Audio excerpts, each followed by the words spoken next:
So if you plant the seed of transgenderism, puberty blockers, sex change, gender mutilation, the child now by default becomes inquisitive, will look into it, will start to contemplate it. You're moving sex from the back of the brain that should be dormant until 12 to the frontal lobe. The child is now sexually activated.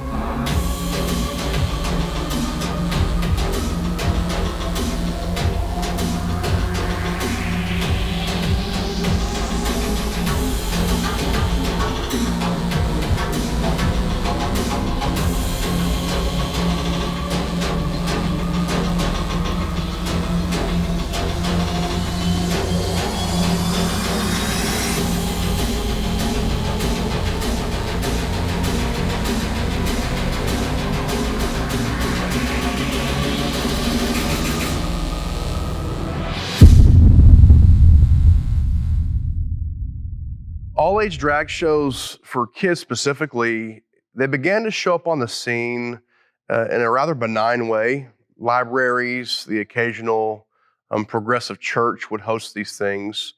And then this thing began to grow like the cancer that it is. It began to evolve into a much sinister thing. The environment is usually hypersexual. I would best describe it as, a strip club. It's usually hosted in a bar-like setting or almost a burlesque type setting. Very low lighting usually. Lots of sexual innuendos, lots of sexual talking. Regardless if it's, an actual drag event where they're parading these drag kings, because they should be called kings because they're biological men. Whether they're, parading these men out in front of the children or they're bringing, children back to a closet like the last event that I went to, it's always highly inappropriate. I need all my, if you know and you think you can do it like we do it, I want you to come up here real quick. If you think you can do it, if you think you can walk the runway with the girls, who wants to be a diva for the day? Yeah, everybody come back here with me. Walk for me. We're gonna let you walk. You pick who you want to walk the runway with. You pick who you want to walk the runway with. Okay, go with her. You guys go with her. How about, okay, one person can go with me. Who wants to go first? You want to go with me? All right, this is my partner in crime today. You ready to do this? On the count of 3, here we go. 1, 2, 3. Let's go.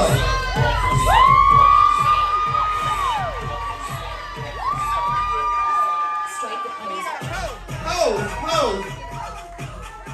Yeah. Come on back. Let's go.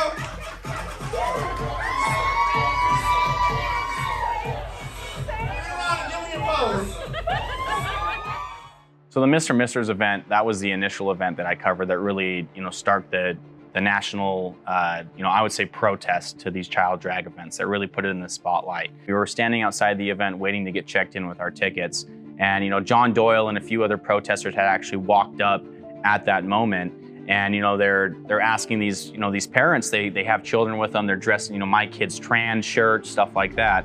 And, John simply asked these parents, he says, why do you want to essentially put an axe wound between your child's legs? Because, when you receive a phalloplasty surgery or any bottom or top surgery, that's quite literally how your body reacts to it, is it acts as if it's an open wound. So if you were to get hit with an axe, that's how your body's gonna heal from, one of these transition surgeries. So that was really the first initial thing that sparked things of that protest.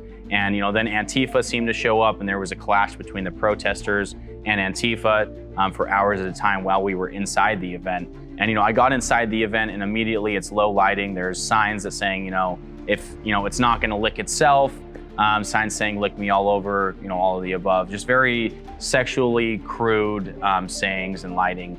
Just all throughout the business. But it really seemed like a strip club when I first arrived. I was sitting next to a child at a bar, and the bartender was serving drinks over his head in this instance, and he was with, his 2 parents, and then another woman was there. So I don't know, what that relationship is like. If it's polyamorous, there's 3 women in it.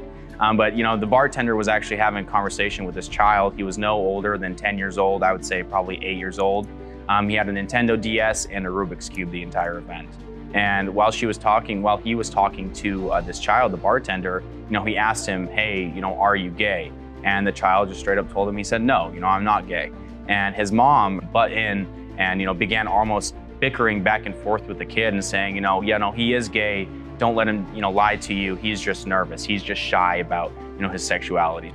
I think the motivation for these drag shows for kids is very subversive and evil. I think they are softening the target, if you will. If you were going to attack a certain location, you would bomb this certain location to soften the target and make it easier for you to advance. And I hate to say this, but I think this agenda is softening the target. They're attacking the stronghold, which is the family, but the ultimate target are the children.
With the glitter shoes. She said, I wore my glitter shoes.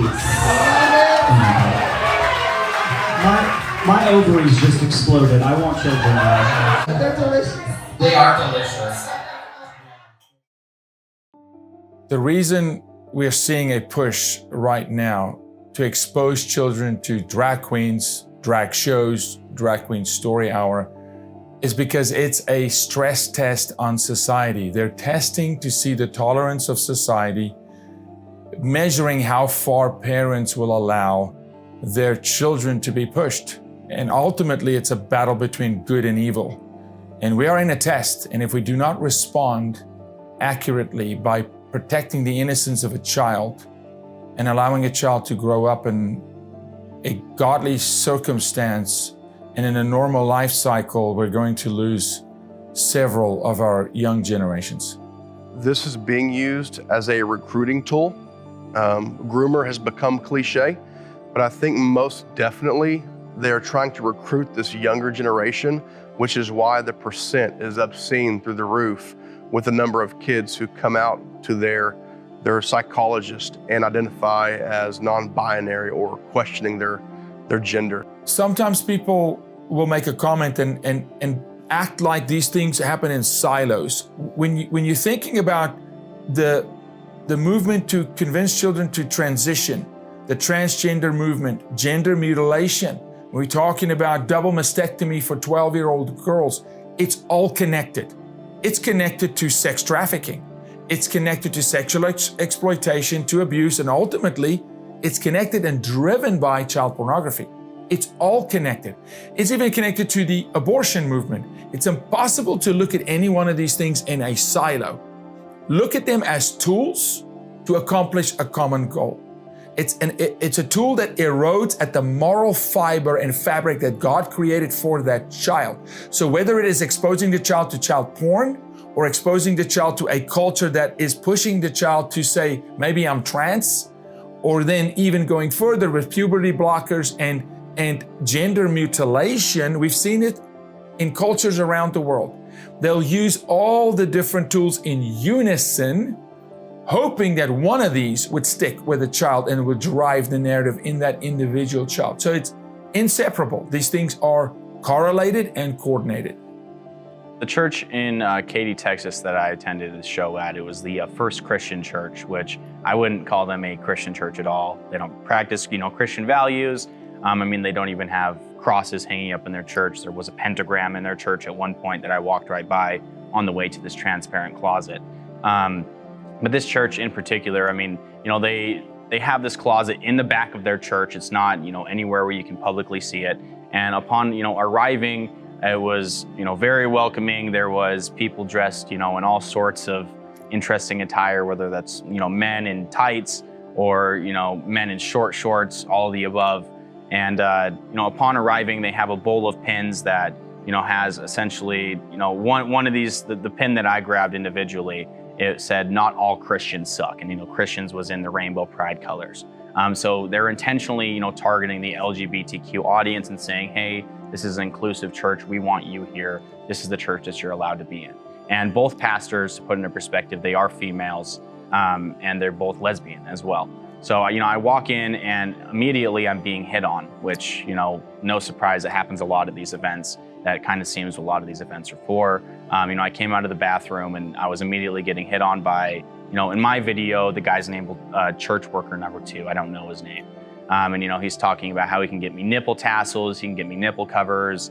And, just right off the bat, I hadn't even told him my name yet. He's telling me these things and kind of really coming on to me. And, I went back into the transparent closet, but the whole idea of the transparent closet is for young children that, are experimenting with gender ideology or think they are trans. They can come to the church because they might not have, an accepting family at home, someone that might, give them clothes of the other gender and say, yeah, go to school that way.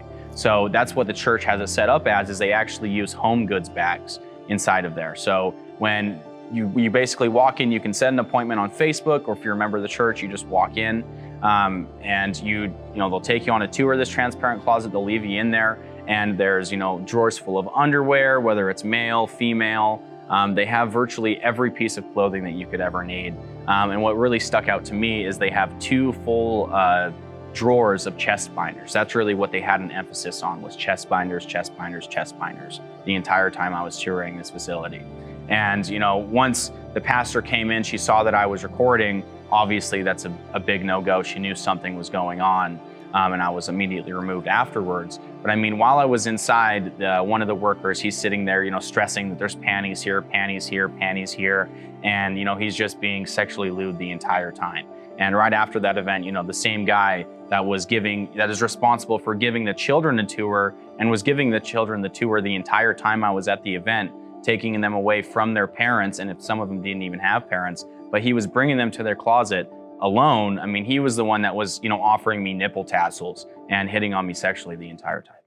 I am Gloria Gamboa. I went to University of Dallas in Irving, and then after that, I went to Baylor College of Medicine. I finished in '95 and went to the McLennan County Family Practice Residency Program in Waco. Child sex change surgeries is a practical term. We have to call it something when you change the genitals from one to another, or change the body parts from to look like male to female or female to male. However, the gender affirming surgeries is not an accurate term, because we cannot change the gender of these children. The surgeries may alter the body parts. Those body parts that are provided are not fully functional. I think that the top surgeries and bottom surgeries for transgenders are in the realm of cosmetic surgery, because the changing of the body is not necessary for life. These surgeries include amputations.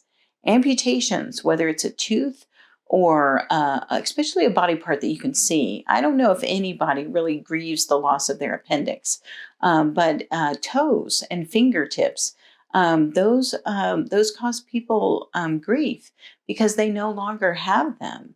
And once these body parts are gone, that you don't get them back. One of the most difficult part of the bottom surgeries of transgender is that immediately the male or female is rendered sterile. And if they want to reproduce later, they don't have the body parts to do that. And plus, the body parts that they're given don't work like biological females and biological males. Recently, someone said, but Jaco, the child made the decision that he's transgender. And I said, how old's the child? And they said, well, he's 2.5. And I said, well, didn't he last month say that he's a firefighter? Don't children explore and test things? Don't they say things? So when a child says, I'm a firefighter at 2, we should lock it in and say, that's it, Johnny. You're going to be a firefighter. Well, why, Dad? Because you said it once. Children explore. Boys will play with their sisters' toys and vice versa. It's a way of learning how to actually engage with the other sex.